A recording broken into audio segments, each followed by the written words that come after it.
Hi, you guys. We're going to work new chapter, chapter 7. We've done a little bit with quadrilaterals. We talked about interior angles and exterior angles.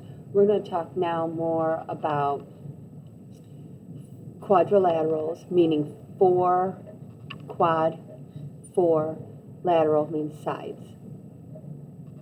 Okay, so there's four sides, and we're going to talk this chapter about parallelograms, and then we'll go special parallelograms under this.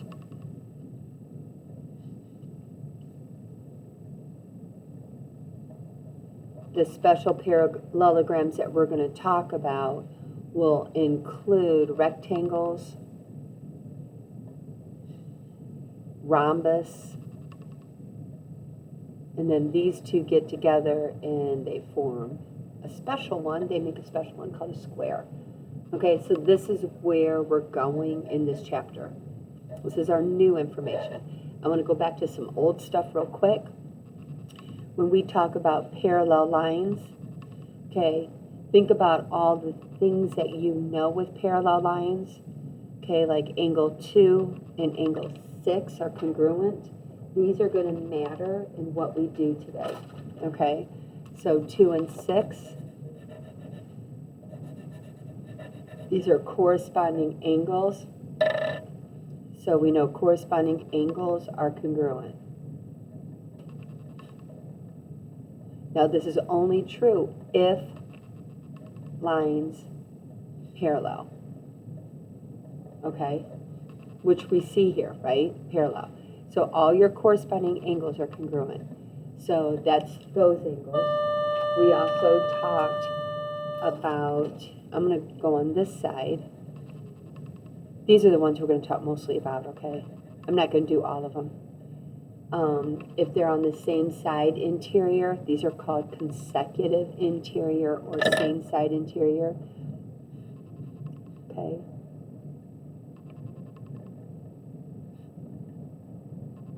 Which is also same side interior.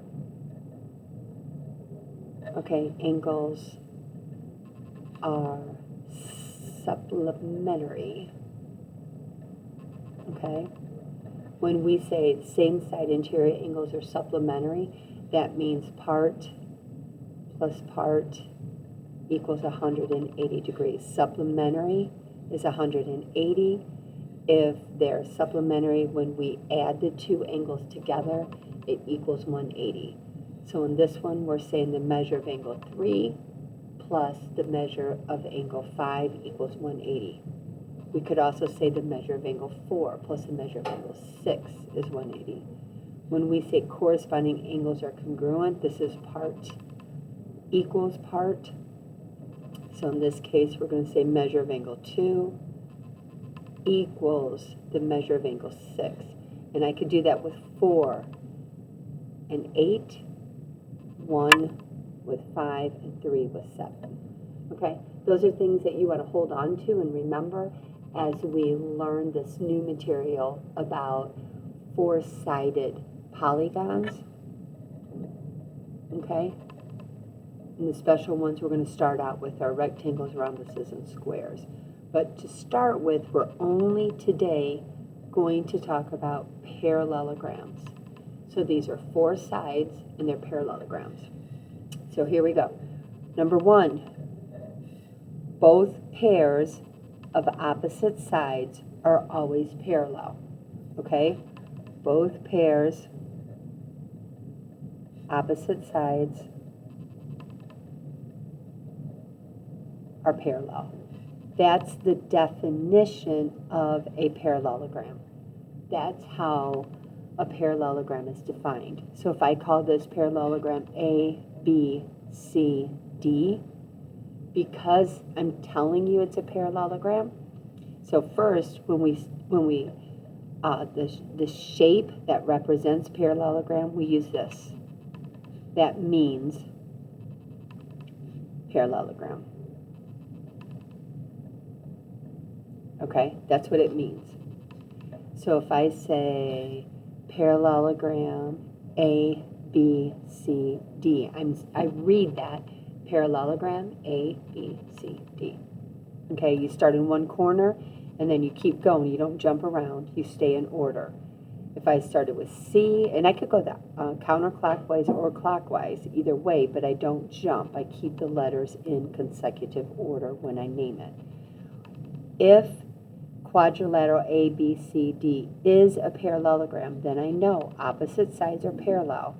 So side AD is parallel to side BC. Side AB is parallel to side CD. That's by definition. Okay, if it's a parallelogram, these are now the properties. This is a definition. Okay, now we're going to talk about all the different properties. This is number one, big deal. Okay, now properties. And we could prove all these are true by using congruent triangles. So on this one, if it's a parallelogram, then I know both pairs of opposite sides are congruent. That means they're equal length. Okay? Notice how I have it marked. Hash mark. Well, let's name it again. Parallelogram A, B, C, D. This hash mark means the two closest letters. So you go point to point, start to end. So A to D, that length, okay, or the segment is congruent to. Look for the other single hash mark, opposite sides, start to end. Segment AD is congruent to segment BC. And we're saying if it's a parallelogram, both pairs of opposite sides are are congruent. So now I'm going to say start to end, that segment is congruent to segment CD. And you could say DC instead. Okay, I want to show you something real quick, just on the side. What if you say, well, what if only one pair of sides are congruent? So let's say I do a parallelogram. I tell you this, well, I'd give you a quadrilateral. I say this side and this side are parallel, okay? I tell you this side and this side are congruent. See how those are congruent? These are different lengths. So just one pair being congruent doesn't mean it's a parallelogram. It has to be, both pairs have to be congruent. This is not a parallelogram. Okay, now if I look at this picture, I'm saying this angle and this angle, we're going to call these opposite angles. Okay, these would be called consecutive angles. They're in a row, they share a side. These don't share anything. Okay, these are opposite of each other. So if I have a parallelogram, that means that both pairs of opposite angles are congruent.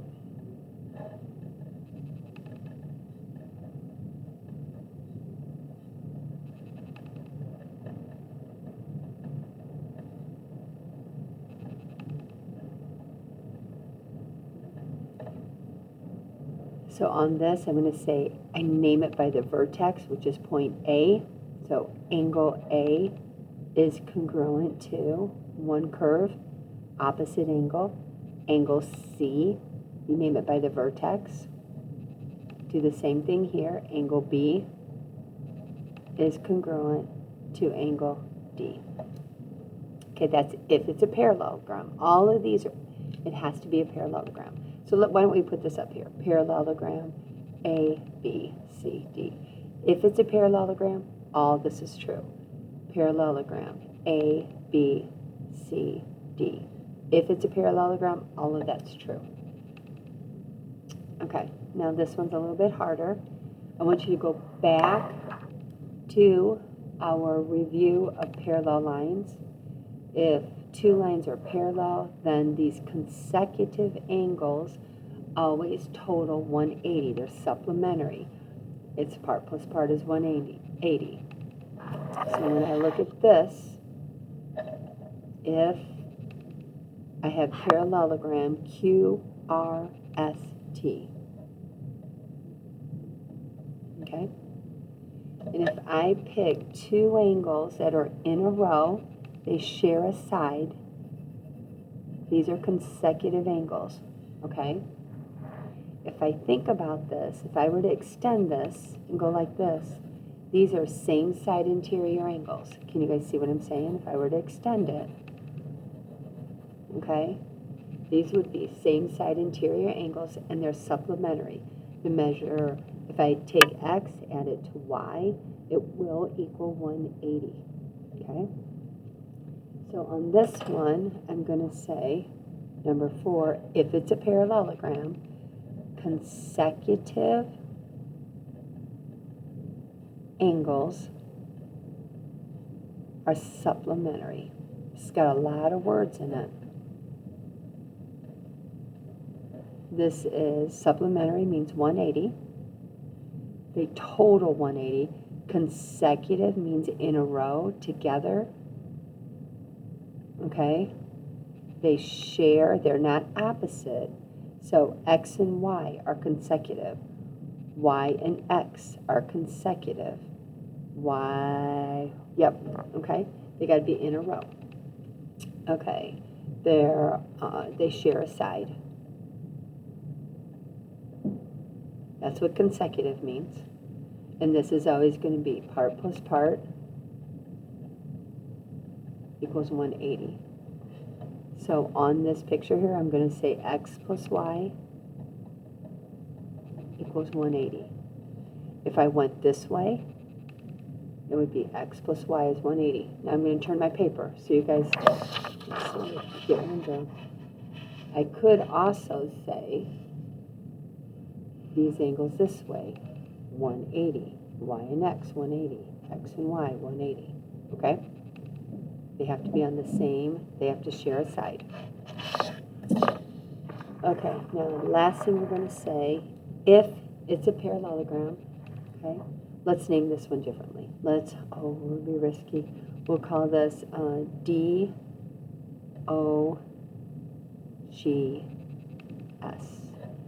okay?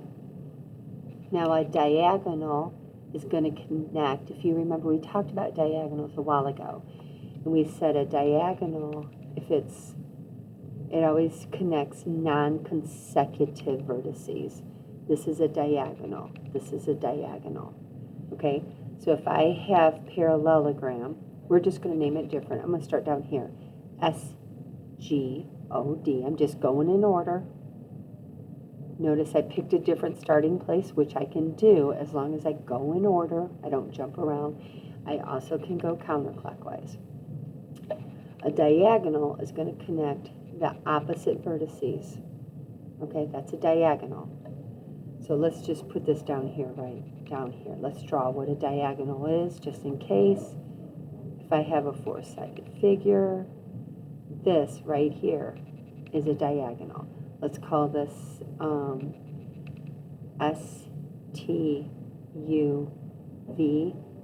Segment SU is a diagonal.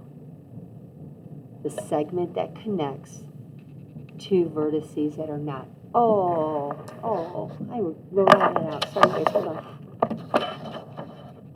Let me squish in here. I gotta move it. Sorry. Give me a second. Okay, so what I did down here, I drew quadrilateral STUV. And I'm showing you that segment SU is a diagonal. And a diagonal connects two vertices that are not adjacent. Okay? It's just connecting two vertices that aren't next to each other. Because I can't connect S and T that's already a side. So all that to say, okay, if it's a parallelogram, then the diagonals bisect each other.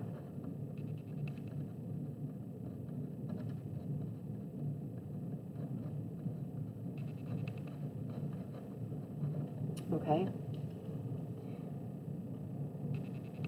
So on this one, the diagonals bisect each other. It doesn't mean the diagonals equal each other. The diagonals bisect each other. So let's call this point of intersection right here T.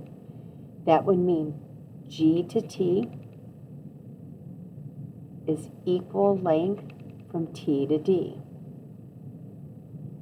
It also means this diagonal is bisected.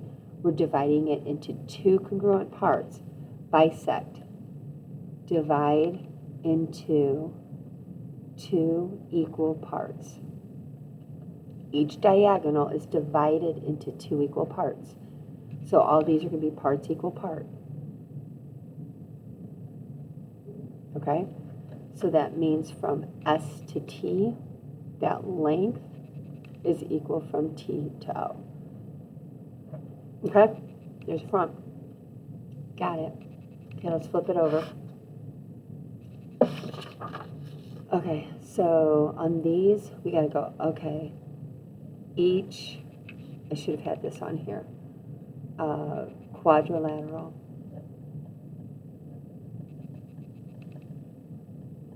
is a parallelogram. Okay? Because it's a parallelogram, opposite sides are equal.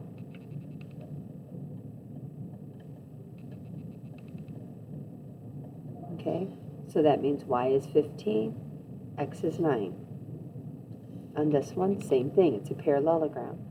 So it means n is 10, right? On this one, you have to do a little bit of work. You're going to have to say m plus 1 is 5, and then solve the equation. Okay, let's look at number 3. Opposite sides are equal. So you're going to go z minus 8 equals 20. Opposite angles are equal. So you'd have to solve this.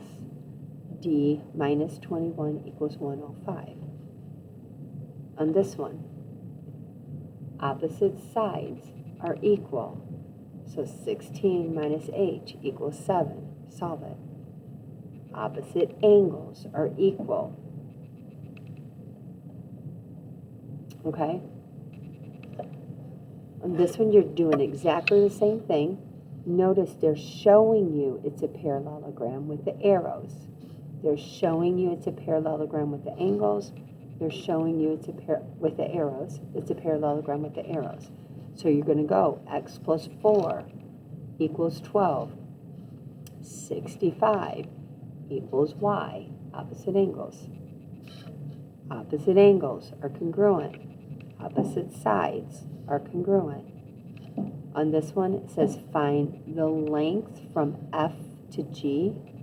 Well, opposite sides are congruent. And then it says find the measure of angle G. Here's angle G. Angle G is opposite of 60. Okay? This one's a little bit harder. On this one, 4, 7 to 14, find the indicated measure, explain your reasoning. Okay? And it tells you this is a parallelogram. That's what that symbol means, right? Parallelogram, L, M, N, Q. So now you got to go, okay, opposite angles congruent. Opposite sides are congruent. Diagonals bisect each other. Okay? So from L to M, how far is it from L to M? It's the same thing as Q to N. How far is it from L to Q? It's the same thing as M to N. Those are easy ones. How far is it from L to P? Remember, the diagonals bisect each other. So the diagonals are divided in half, okay, equally, right? How far is it from M to Q? Well, if you know this length, you know this length. So how far is it from M to Q? Now they're asking you the angles. Measure of angle L to M to N. So I'm going to highlight that. L, I'm going to walk it to M to N. The middle letter is the vertex, right? This one is harder, okay? This, I want to look at this here. I'm going to redraw. I think these are the hard ones, okay? I'm going to draw this bigger. it says this whole angle here is 100 degrees, right?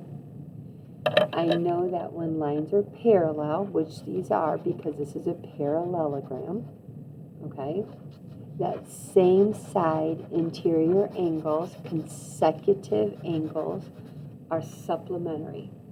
So that means then that this angle plus this angle equals 180. Part plus part equals 180. Angle plus angle is 180. So that means this whole angle down here is 80 degrees. Okay? If this whole angle is 80 degrees and I used up 29 degrees, this much is 29, then I could find this angle. Okay? Then you're going to start looking at stuff. Parallel lines, transversal. If this one's 29, this one's 29, right? You got to start looking at things and how to get the measurements. So I'm not going to talk you through these. I think these are kind of fun. Okay, this one is just like what we were doing before with the top. Okay, opposite angles are congruent. Consecutive angles are supplementary. You could do those. Opposite angles, now this one's going to be hard because if I do these two first, this one, we'll talk about this one. Okay, this one, diagonals bisect each other. They divide each other in half